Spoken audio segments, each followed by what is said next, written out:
Hello and good morning everyone. I welcome you all at Eduverse News Analysis. Today is 17th May 2023 and we are going to discuss important news and articles from The Hindu newspaper. So let's see what important news we got today to discuss. Before starting the video, for PDF join Telegram channel Eduverse News Analysis. Link आपको description box में provided है. Make sure video को last तक देखें so that सारी important news आपके यहाँ पर कवर हो। तो चलिए स्टार्ट करते हैं और देखते हैं आज हमें क्या क्या डिस्कस करना है। Now first article is Khasi council order on father's surname sets off war of words in matrilineal Meghalaya. अब देखिए मेघालय में क्या सिस्टम चलता है, मैट्रीनिलियल चलता है। मैट्रीनिलियन का मतलब क्या होता है, एक होती है आपकी पैट्रियार्कल सोसाइटी पैट्रीनिलियन सोसाइटी और दूसरी होती है मैट्रीनिलियन सोसाइटी। पैट्रीनिलियन सोसाइटी में क्या होता है, जैसे कि जब शादी हो जाती है उसके बाद जैसे कि शादी हो गई और शादी के बाद जो होता है जो आपका फादर साइड होता है आप वहां का जो सरनेम होता है उसे यहाँ पर लेते हैं। बट मैट्रीनिलियन सोसाइटी में क्या होता है, शादी के बाद भी जैसे कि अगर ये यहाँ पर दो कपल्स हैं, अब इनको यहाँ पर क्या हुआ, बच्चा हुआ, तो जो बच्चा होगा वो किसका सरनेम यहाँ पे एक्वायर करेगा, अपनी मदर का सरनेम वो क्या करेगा यहाँ पर लेगा। तो मतलब मेनली यहाँ पर जो होती है और जो प्रॉपर्टी होती है, इनहेरिटेंस होता है, सारी चीज़ें किसको जाती है, यहाँ पर जो मदर साइड होता है उसको पूरा यहाँ पर जाता है। तो मेघालय में क्या चलता है, हमारा मैट्रीनिलियन सोसाइटी चलती है। स्पेशली यहाँ पे आपको 3 टाइप्स की ट्राइब देखने को मिलती है मेघालय में, गारो, खासी एंड जैंतिया। तो यहाँ पर अभी जो खासी काउंसिल है, जैसे कि हम देखते हैं मेघालय में यहाँ पे 3 आपके हिल्स भी हैं जिसे हम गारो, खासी, जैंतिया भी कहते हैं और इन्हीं हिल्स के नाम पर इन ट्राइब्स का क्या रखा गया है, नाम रखा गया है, गारो, खासी एंड जैंतिया। अब यहाँ पर खासी जो काउंसिल है, मतलब ये जो खासी ट्राइब्स की काउंसिल है, उन्होंने एक ऑर्डर यहाँ पर अनाउंस किया है, इशू किया है। उन्होंने ये कहा कि अगर कोई भी फैमिली मतलब कोई भी पर्सन अगर अपने फादर का सरनेम क्या करता है, यहाँ पर अडॉप्ट करता है, फॉर एग्जाम्पल अगर कोई भी पर्सन है अगर वो अपने फादर का सरनेम यहाँ पर अडॉप्ट करता है तो उसे यहाँ पर क्या किया जाएगा, जो एसटी स्टेटस है, जो एसटी सर्टिफिकेट यहाँ पर इशू किया जाता है उसे यहाँ पर क्या किया जाएगा, उससे हटा दिया जाएगा। ओके, तो मतलब एक तरीके से ये उनका ट्रेडिशन है कि आपको क्या करना होता है, आपका जो मदर साइड है ना, जो आपका मदर साइड है वहां से आपको उनका जो सरनेम है उसको अडॉप्ट करना पड़ता है। ओके, हम यहाँ पर देखेंगे the Khasi numbering about 1.39 lakh are one of the 3 indigenous matrilineal communities in the northern east state, the other 2 are Garos and Jaintia. तो यहाँ पर ये तीनों जो ट्राइब्स हैं, ये जो तीनों कम्युनिटीज हैं गारो, खासी एंड जैंतिया, ये कैसी हैं, यहाँ पर मैट्रीनिलियन इनकी कम्युनिटी है। मतलब यहाँ पर जो पूरा होता है काम आपका देखेंगे, जो प्रॉपर्टी है, फॉर एग्जांपल यहाँ पर प्रॉपर्टी है, ठीक है, अब आपकी फैमिली में यहाँ पर क्या है, गर्ल चाइल्ड है, तो जो पूरी प्रॉपर्टी है वो किसके नाम पर जाएगी, आपकी बेटी के नाम पर जाएगी। ठीक है, बॉयज़ के नाम पर मतलब ऐसे नहीं है कि मतलब बॉयज़ के नाम पर नहीं होगी, बट जो प्रॉपर्टी है वो किसके नाम पर जाएगी। अब फॉर एग्जाम्पल आपकी फैमिली में यहाँ पर लड़की नहीं है और आपके यहाँ पर देखिए ये मदर हो गए और ये फादर हो गए, अब आपको यहाँ पर सिर्फ लड़के ही हैं, बॉयज़ ही हैं, या फिर आपको कोई चाइल्ड ही नहीं है, तो इस केस में जो प्रॉपर्टी है वो किसके साइड जाएगी, जो मदर साइड होता है ना, जो यहाँ पे विमेन होती है उसकी साइड में यहाँ पर क्या होती है, प्रॉपर्टी ट्रांसफर होती है। ओके, और यहाँ पर जो सरनेम अडॉप्ट करते हैं वो किसका सरनेम अडॉप्ट किया जाता है, मदर साइड का जो सरनेम होता है उसे अडॉप्ट किया जाता है। ओके, तो आई होप आपको ये पूरा यहाँ पर क्लियर होगा। तो यहाँ पे जो खासी काउंसिल है उन्होंने ये एक ऑर्डर इशू किया है कि अगर कोई पर्सन अपने फादर का जो सरनेम है उसे अडॉप्ट करता है तो इन दैट केस यहाँ पर क्या किया जाएगा, जो एसटी सर्टिफिकेट इन्हें इशू किया गया है उससे वहां पर उनको हटा दिया जाएगा। क्यों, क्योंकि यहाँ पर क्या है, ट्रेडिशन है कि उन्हें क्या करना होता है, जो मदर क्लेन है उनका नाम अडॉप्ट करना पड़ता है, उससे स्टिक करना पड़ता है। ओके, तो आई होप आपको ये पूरा आर्टिकल क्लियर होगा। तो आपके लिए इंपॉर्टेंट हो जाता है खासी काउंसिल। ओके, जैसे कि हमें पता है कि इंडिया में आप क्या देखते हैं, पैट्रीनिलियन सोसाइटी देखते हैं, मतलब आपको क्या करना पड़ता है कि आपके जो फादर का साइड है उसका सरनेम आपको अडॉप्ट करना पड़ता है। जो प्रॉपर्टी होती है, अभी तो आया है कि हाँ जो गर्ल चाइल्ड है वो भी अब क्या कर सकते हैं, फादर की जो प्रॉपर्टी है उसको उसमें क्लेम कर सकते हैं। मतलब आपके पास पूरा राइट नहीं है, आप चाहें तो प्रॉपर्टी के लिए क्लेम कर सकते हैं, ना चाहें तो भी आप प्रॉपर्टी के लिए क्लेम ना करें। Okay, it's up to you, but मतलब जो एक राइट होता है ना कि मतलब प्रॉपर्टी किसके पास जाएगी, जो इनहेरिटेंस है वो किसके पास जाएगा, तो पैट्रीनिलियन सोसाइटी में किसके पास जाता है, जो बॉयज होते हैं उनके पास जाता है। बट इन मैट्रीनिलियन सोसाइटी यहाँ पर क्या होता है, इस सिस्टम में जो प्रॉपर्टी इनहेरिटेंस है और जो सरनेम अडॉप्शन होता है वो सिर्फ पूरा मदर साइड का होता है। ओके, नेक्स्ट मूव करते हैं। नाउ नेक्स्ट आर्टिकल, देखिए ये आर्टिकल हमारे लिए इतना इंपॉर्टेंट नहीं है, यहाँ पर सिर्फ यही बताया जा रहा है कि किस तरीके से यहाँ पर डिक्टेटरशिप जो है वो बढ़ती जा रही है। तो एक तरीके से हम क्या देख रहे हैं, राइज टाइड ऑफ डिक्टेटरशिप। तो मतलब हमारी जो गवर्नमेंट के इसमें कुछ एक्शंस के बारे में बताया गया है जिसके कारण यहाँ पर हम देख रहे हैं गवर्नमेंट के कुछ एक्शंस हैं, इवन हमारी गवर्नमेंट और पूरे वर्ल्ड लेवल पर हम देख रहे हैं, इंटरनेशनल लेवल पर हम देख रहे हैं कि क्या हो रहा है, जो डिक्टेटरशिप है वो धीरे धीरे यहाँ पर क्या है, बढ़ रही है। नेक्स्ट हम मूव करते हैं। नेक्स्ट ये हमारे लिए इंपॉर्टेंट हो जाता है आर्टिकल। इसमें क्या है, Rajasthan move spell on some hope for gig workers. अब यहाँ पर क्या है, आप सभी को पता है कि जो हमारी सेंट्रल गवर्नमेंट है उन्होंने यहाँ पे 3 कोड इशू किए थे। ओके एक कोड कौन सा आता है हमारा, कोड ऑन सोशल सिक्योरिटी 2020 में इसे पास किया गया था। इसी के चलते यहाँ पर राजस्थान पहला स्टेट ऐसा बना है, वो यहाँ पर क्या ऑर्गेनाइज कर रहे हैं, सेटअप करने की बात की है कि they will set up India's first welfare fund called Rajasthan platform based gig worker social security and welfare fund. इस फंड को क्या किया जा रहा है, राजस्थान की जो गवर्नमेंट है उनके द्वारा यहाँ पर अनाउंस किया गया है। किसके लिए, यहाँ पर गिग वर्कर्स के लिए। अब यहाँ पे क्वेश्चन उठता है, who are gig workers, gig workers कौन है, ठीक है। और हमने यहाँ पर कॉन्सेप्ट भी सुना था किसका, गिग इकोनॉमी का, क्योंकि जो गिग वर्कर्स हैं वो ही यहाँ पर किसमें कंट्रीब्यूट कर रहे हैं, हमारी गिग इकोनॉमी में। इवन यहाँ पर नीति आयोग की एक रिपोर्ट भी आई थी, उस रिपोर्ट में ये कहा गया था कि आने वाला जो हमारा फ्यूचर है, मतलब आने वाला जो टाइम है, हम यहाँ पर ये देखेंगे 2029 एंड 30 तक हम क्या देखेंगे कि इंडिया क्या है, जो गिग इकोनॉमी है बहुत ही इंपॉर्टेंट रोल प्ले करेगी इंडिया की इकोनॉमी में। ये जो गिग वर्कर्स हैं बहुत ज़्यादा कंट्रीब्यूट करेंगे इंडिया की इकोनॉमी में। तो गिग वर्कर आप एक तरीके से ऐसा कह सकते हैं, यहाँ पर जैसे कि हम किसी कंपनी में काम करते हैं, फॉर एग्जांपल हम कोई पर्टिकुलर XYZ कंपनी है, यहाँ पर हम काम करते हैं। हम यहाँ पर काम कैसे करते हैं, जैसे कि आपका हो गया, एक आपका प्लॉट होता है, ठीक है। यहाँ पर एक प्ले रोल पर काम होता है। प्ले रोल पे इस तरीके से काम होता है कि हाँ, हम सुबह यहाँ पर 9 बजे आएंगे और शाम को 5 बजे तक हमारा यहाँ पर काम होगा। हम आपके मतलब ऑफिस में ही रुकेंगे, वहाँ पर रहकर काम करेंगे। और इससे यहाँ पर एक क्या बनता है, आपका एम्प्लॉय, जो एम्प्लॉयर होता है और जो एम्प्लॉय होता है उनके बीच में एक रिलेशन बनता है, ठीक है। ये हमारा, हम फॉर्मल सेक्टर की बात कर रहे हैं, नॉर्मल जो हम यहाँ पर काम करने की हो रही बात, ठीक है। यहाँ पर सारे जो जब ये सेक्टर होता है, यहाँ पर एक रिलेशन होता है किसके बीच में, एम्प्लॉयर के बीच में और एम्प्लॉयज के बीच में, जो काम दे रहा है और जो काम कर रहा है, तो उनके बीच में एक रिलेशन होता है। इवन जो कंपनी होती है जहाँ काम करते हैं वो हमें यहाँ पे क्या प्रोवाइड करते हैं, सोशल सिक्योरिटी भी क्या करते हैं, आपको प्रोवाइड करते हैं, ठीक है। सारी जो सोशल सिक्योरिटी है उसे प्रोवाइड किया जाता है। आपको हर एक बेनिफिट सोशल सिक्योरिटी में, जैसे कि आप कह सकते हैं हेल्थ इंश्योरेंस हो गया, ओके, जो वेरियस हम इंश्योरेंस पॉलिसीज होती हैं, आपको हर तरीके की कोई भी सिचुएशन, एजुकेशनल जो स्कीम्स होती हैं उसके बेनिफिट्स प्रोवाइड किए जाते हैं। हाउसिंग के यहाँ पे बेनिफिट्स प्रोवाइड किए जाते हैं। यहाँ पे जो आपका PF होता है, प्रोविडेंट फंड होता है, उसको यहाँ पे कट किया जाता है, ओके। तो ये सारे बेनिफिट्स हमें मिलते हैं, ओके। अब यहाँ पे जो गिग वर्कर्स की बात आती है, गिग वर्कर्स दूसरा हम क्या कर सकते हैं, ये प्ले रोल है। दूसरा हम यहाँ पर क्या करें, कॉन्ट्रैक्ट बेसिस पर हम यहाँ पर काम कर रहे हैं। मतलब कि फॉर एग्जाम्पल हमने किसी पर्टिकुलर पर्सन से, ये XYZ कंपनी है, इन्होंने यहाँ पे क्या किया, हमने यहाँ पर, ये पर्सन A आता है, इसने बोला कि हम आपकी कंपनी में, मतलब मैं फुल टाइम यहाँ पर जॉब नहीं करूंगा, आप मुझे आपका जो काम है वो पर्टिकुलर काम, जैसे कि फॉर एग्जांपल ये यहाँ पर ये कोई कॉन्ट्रैक्ट आया, अब उन्होंने बोला कि इस कॉन्ट्रैक्ट पर हमें काम करना है, इसमें पूरा काम करना है।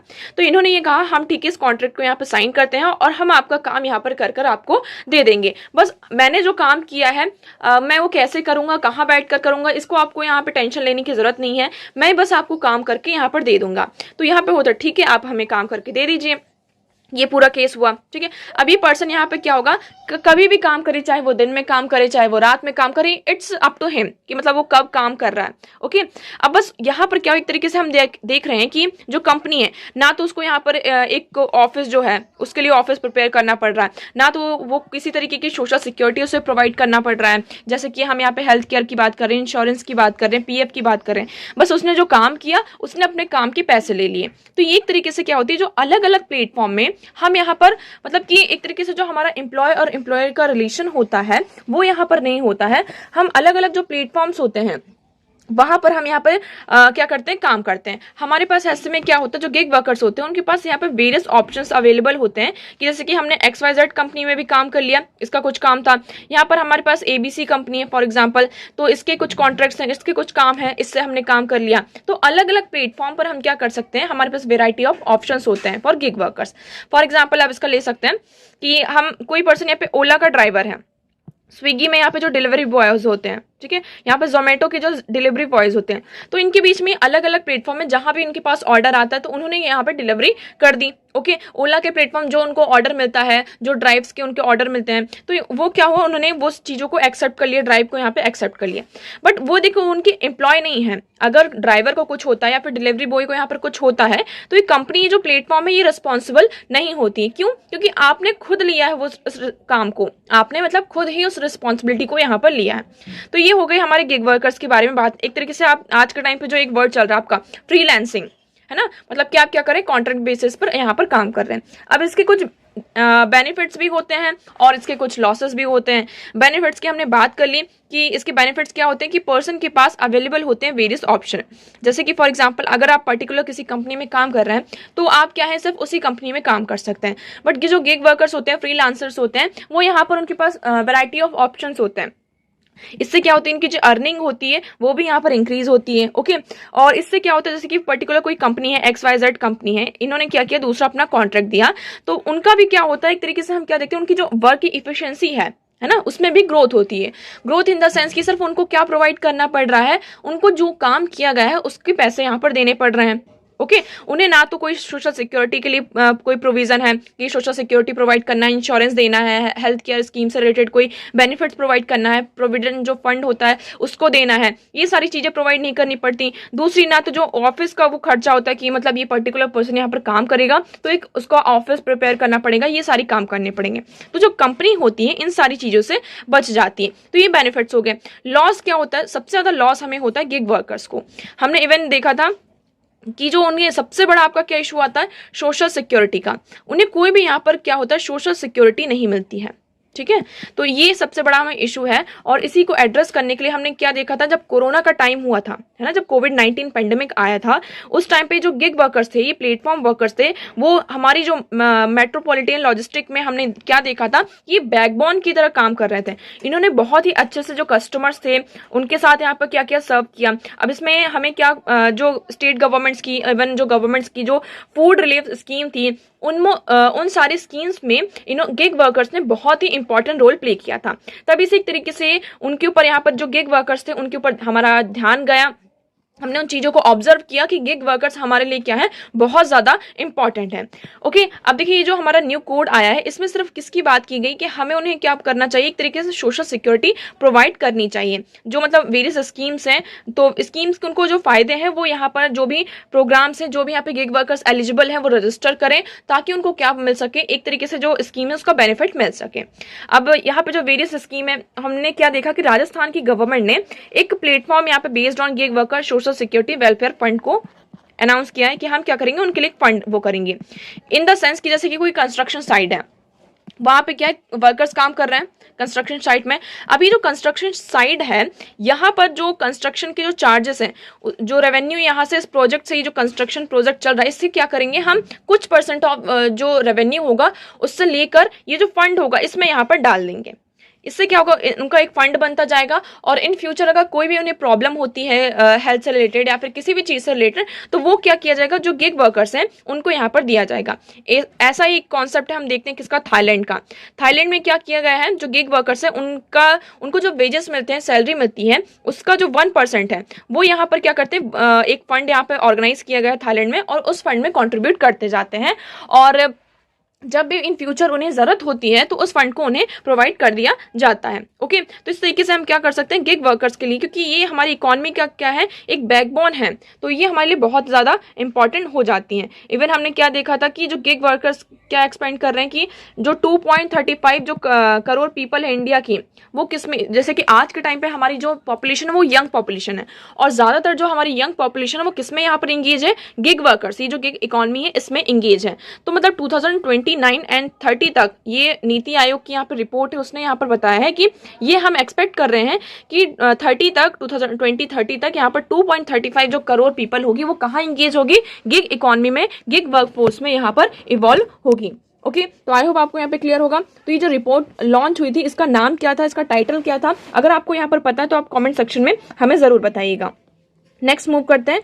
Now next article is apathy of family and high cost of cost hinder maternal health care. अब यहाँ पर क्या है, मैटरनल हेल्थ केयर की बात की जा रही है।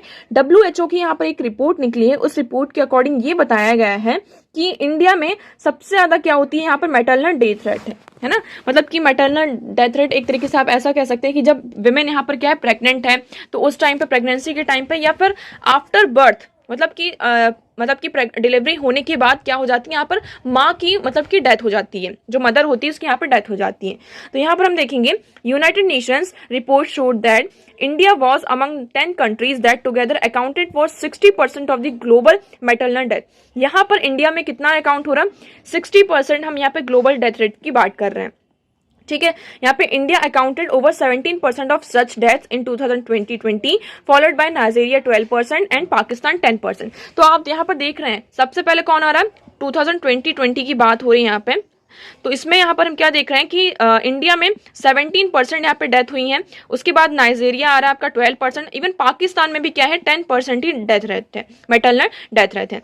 अब एक्चुअली इसमें होता क्या है कि कई बार हम यहाँ पे ऐसे इश्यूज आ क्यों रहे हैं, मतलब ये यहाँ पर जो चीजें हैं इस तरीके से जो हाई रेट है मैटरनल डेथ्स का वो इतना ज्यादा क्यों है। तो ये रिपोर्ट जो पब्लिश हुई इसमें ये कहा गया है कि सिर्फ हमें यहाँ पर 4 चीजों, WHO ने ये कहा है कि आप सिर्फ यहाँ पे जो 4 चीजें हैं उस पर यहाँ पर फोकस करिए, उससे हम क्या कर सकते हैं, जो मैटरनल डेथ रेट है उसको यहाँ पर कम किया जा सकता है। पहला क्या कि आप यहाँ पर ANSC करिए। ANSC मतलब कि आपका जो हम यहाँ पे कहते हैं एंटी नेटल केयर होता है, एंटी नेटल केयर विजिट यहाँ पर करिए। मतलब कि आप जब प्रेगनेंसी के टाइम पर, जैसे कि पर्टिकुलर जो विमेन यहाँ पे प्रेग्नेंट है तो उस टाइम पर आप क्या करिए, मतलब एक बार कम से कम, मतलब जो आपका मंथली है यहाँ पर डॉक्टर को विजिट करिए।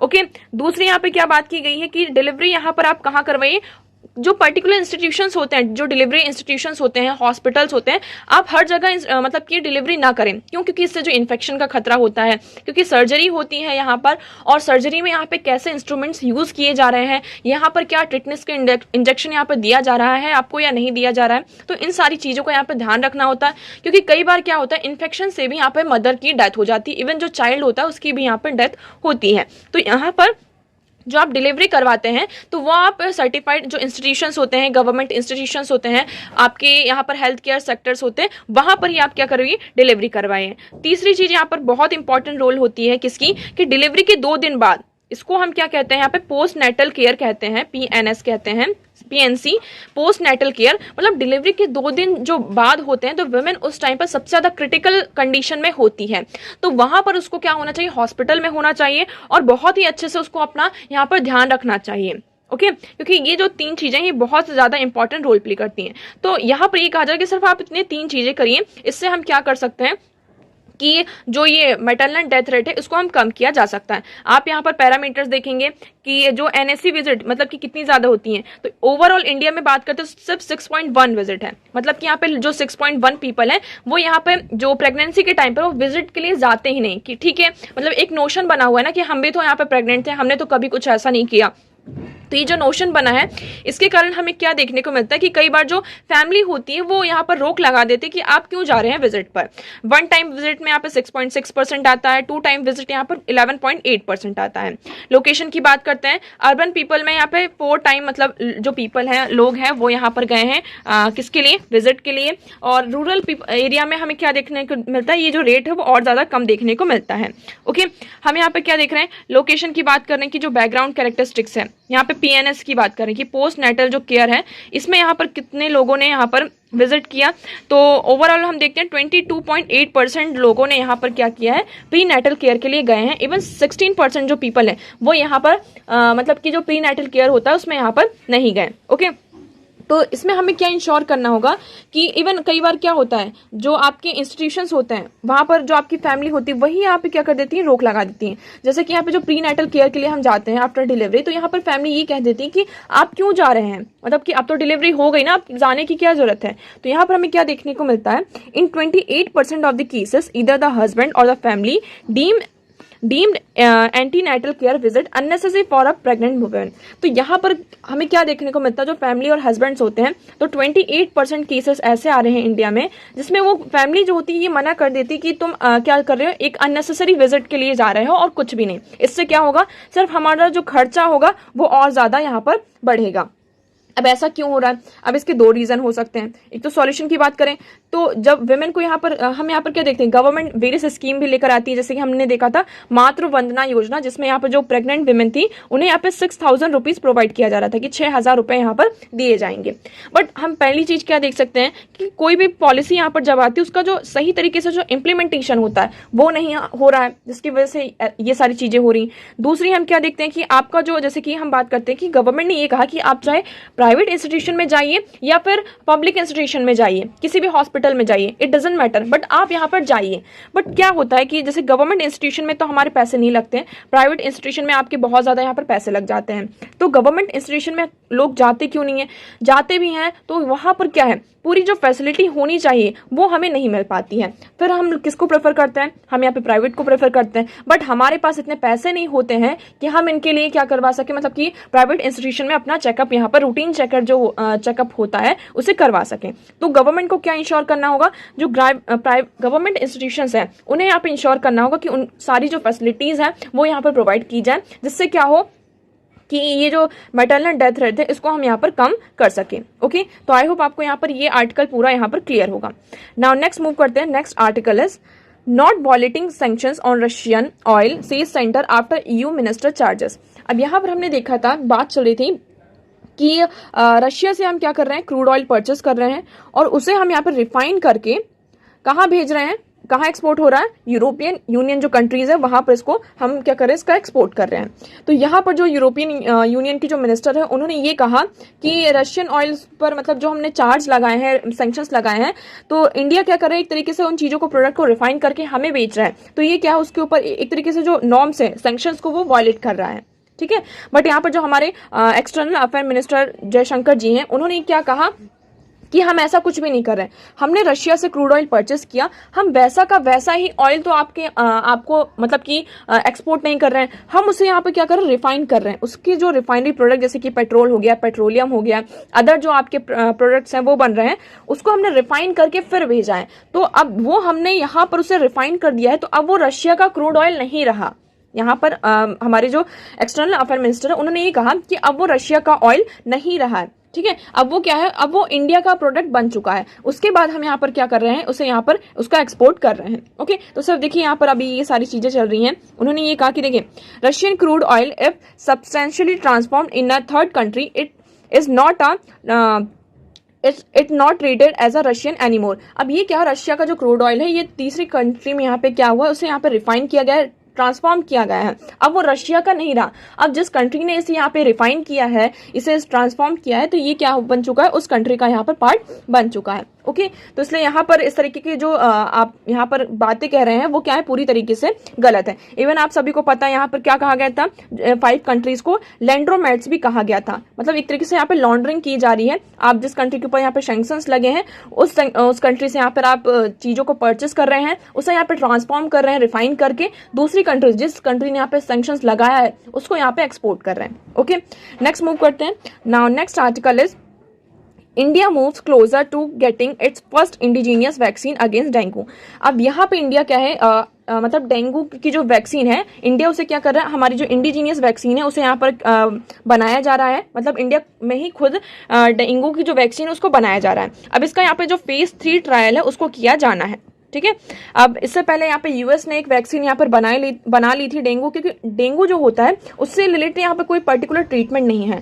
और डेंगू के जो केसेस हम यहाँ पर क्या देखते हैं, इसकी जो मोर्टेलिटी रेट है वो भी बहुत ज्यादा आई है। इंडिया में हम एनुअली 2 से 2.5 लाख तक, मतलब 2 to 2.5 लाख तक जो केसेस हैं वो हमें यहाँ पे देखने को मिलते हैं। ओके, इसकी मोर्टेलिटी रेट भी बहुत ज़्यादा हाई है, जिसके कारण यहाँ पे हमारे लिए बहुत बड़ा चैलेंज सामने आता हुआ नजर आता है। इसलिए यहाँ पे हमने क्या देखा था, WHO ने डेंगू को आइडेंटिफाई किया था among one of the top 10 global health threat. यहाँ पे जो ग्लोबल हेल्थ थ्रेट्स की हम बात करते हैं तो उसमें से जो 10 हेल्थ थ्रेट्स की हम बात करते हैं उसमें से एक कौन है, डेंगू है। हम डेंगू के बारे में कुछ फैक्ट्स के बारे में यहाँ पे देख लेते हैं। तो देखिए डेंगू क्या है, dengue is a mosquito borne typical disease cause by dengue virus flavi virus transmitted by the several species of female mosquito within the genus Aedes, principally Aedes aegypti.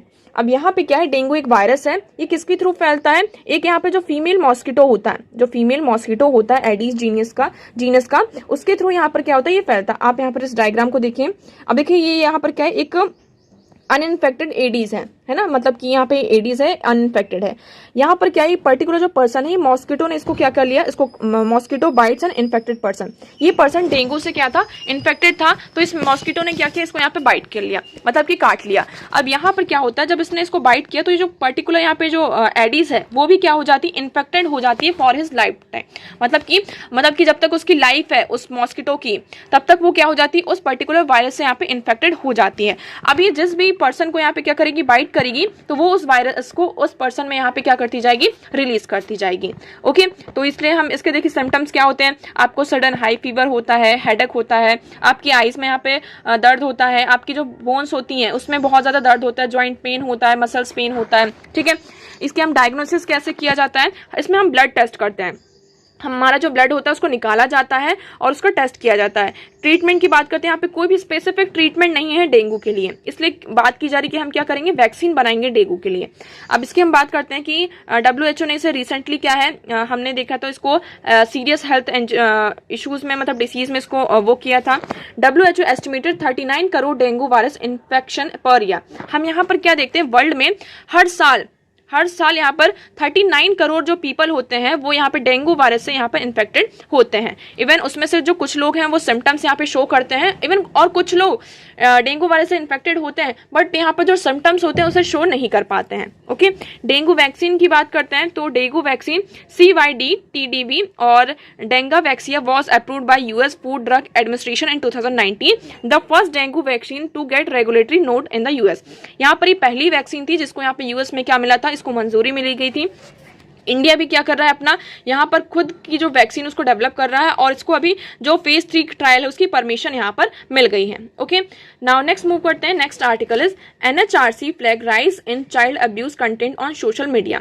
अब यहाँ पर क्या हो रहा है, जो हमारा नेशनल ह्यूमन राइट कमीशन है उन्होंने क्या किया है, एक has taken suo motu cognizance of media report that cited 250 to 300 increases in the circulation of child sexual abuse material। यहाँ पर क्या हो रहा है कि जो चाइल्ड सेक्स अब्यूज मटेरियल है उसका बहुत ज़्यादा हम सोशल मीडिया में क्या देख रहे हैं, सर्कुलेशन हो रहा है। तो इसी के चलते यहाँ पे नेशनल ह्यूमन राइट कमीशन ने यहाँ पे सो मोटो जारी किया है मीडिया रिपोर्ट्स के अगेंस्ट में। अब यहाँ पे जो पूरी इन्वेस्टिगेशन है वो एजेंसीज इसमें सारी चीज़ें देख रही कि यहाँ पर क्या Investigation agencies have not came across any India made child sexual abuse material so far। यहाँ पर अभी तक इन्वेस्टिगेशन इसमें ये समझ आया है, इसमें अभी तक ये पता चला है कि इंडिया में अभी तक कोई भी, मतलब हमने ये देखा है जो भी यहाँ पर कंटेंट मिले हैं चाइल्ड सेक्सुअल अब्यूज से रिलेटेड वो इंडिया के, मतलब इंडिया में नहीं बने हैं।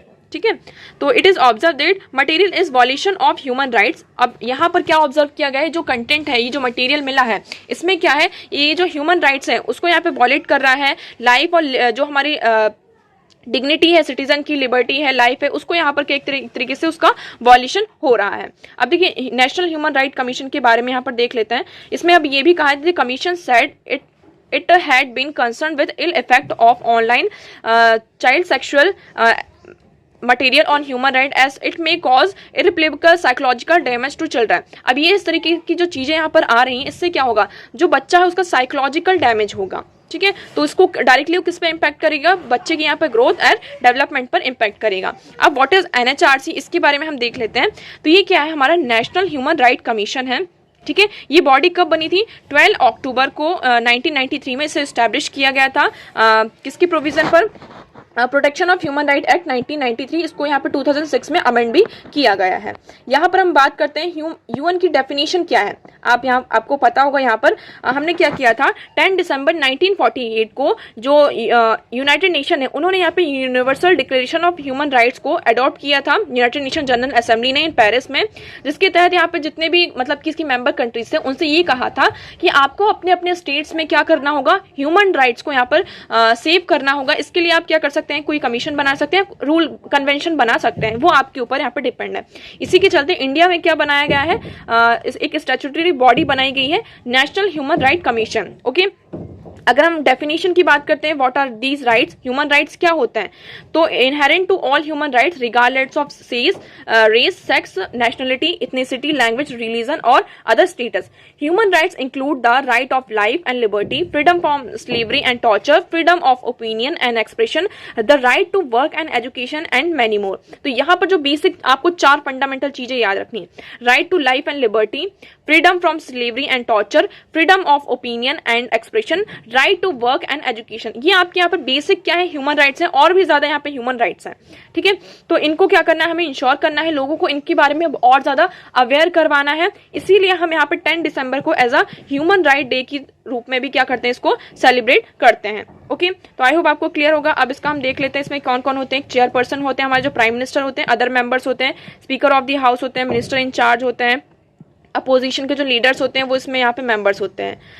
तो आई होप आपको यहाँ पे नेशनल ह्यूमन राइट कमीशन के बारे में सारी चीजें क्लियर होंगी। So that's for all today. आज इतनी इंपॉर्टेंट चीजें थी, हमने सारी चीजें यहाँ पे डिस्कस कर ली। If you have any doubt you can ask in comment section. Video कैसा लगा कमेंट सेक्शन में जरूर बताइएगा। वीडियो को लाइक करना एंड चैनल को सब्सक्राइब करना ना भूलें। सो आज के लिए इतना ही। Thank you so much for discussion.